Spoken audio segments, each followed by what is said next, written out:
Except sir మేము 1 సంవత్సరం నుంచి మీకు ఇంట్రెస్ట్ ఇవ్వలేదని అయినా అలా అని చెప్పి మా ఇల్లు అమ్మేస్తారా సార్? సార్ సార్ మేము రోడ్డు మీద పడిపోతాం sir. Sir sir sir sir please believe me sir. Sir నాకు కొంచెం టైం ఇవ్వండి సార్, నేను మొత్తం అమౌంట్ ఇచ్చేస్తాను సార్. 3 days 72 hours ప్రిన్సిపల్ ఇంకా ఇంట్రెస్ట్ కలిపి మొత్తం 30 lakhs. Pay and home is yours. Sir sir please sir. Sir ఇంత చిన్న సమయంలో నేను డబ్బులు ఎక్కడి నుంచి తెస్తాను sir? Bye. Sir sir sir hello hello ఒకసారి సార్ ఒకసారి వారికి ఎక్స్ప్లెయిన్ చేసి చెప్పు కదా, వారికి అంతా అర్థమైపోతుంది. వారేమన్నారు చెప్పు కదా. సార్ ఏమన్నాడు? 30 లక్షలు నేను ఎక్కడి నుంచి తెస్తాను? నువ్వు టెన్షన్ తీసుకోవద్దు, అంతా ఓకే అయిపోద్ది. ఏదోలా అంతా ఓకే అయిపోద్ది. ప్లీజ్ టెన్షన్ తీసుకోవద్దు, ప్లీజ్ టెన్షన్ తీసుకోవద్దు, అంతా ఓకే అయిపోద్ది.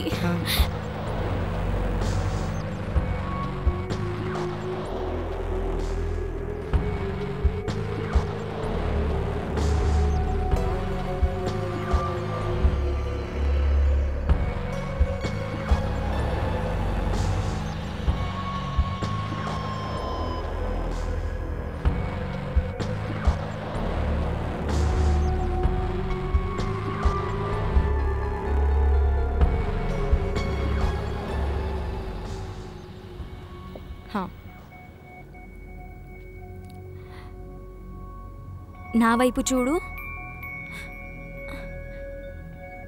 ఏదోలా అన్ని సెటిల్ అయిపోతాయి. నువ్వు టెన్షన్ తీసుకోవద్దు. కానీ ఇది ఎలా సాధ్యం? 3 రోజుల లోపల 30 లక్షలు నేను ఎక్కడి నుంచి తెస్తాను?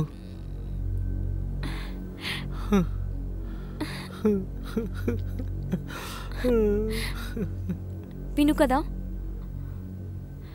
మనం ఒక పని చేయగలమా? ఎటువంటి పని? మనం అభి సార్ని హెల్ప్ అడిగితే. ఏమంటున్నావు నువ్వు? 2 రోజులు పరిచయం అంతే. ఆయన ఆయన ఆయన మనకి ఎందుకు ఇస్తాడు అంత డబ్బులు? నువ్వు నా ఒక మాట విను, ఒక్కసారి ప్రయత్నిస్తే ఏంటి? మన దగ్గర వేరే ఆప్షన్ కూడా లేదు కదా. నీకు అనిపిస్తుంది ఆయన డబ్బులు ఇస్తాడని? ఇవ్వచ్చు, ఇవ్వక కూడా పోవచ్చు. ఇవ్వరు అనుకోనే వెళ్ళి అడుగుదాం. కనీసం ఒక ఆఖరిసారి ఒక ప్రయత్నమైనా చేద్దాం. అయితే ప్రయత్నం చేద్దాం. ఒక్కసారి నాకు అనిపిస్తుంది వెళ్ళి ప్రయత్నించాలని. సరే.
అరే శాంతను, ఇంత రాత్రిపూట?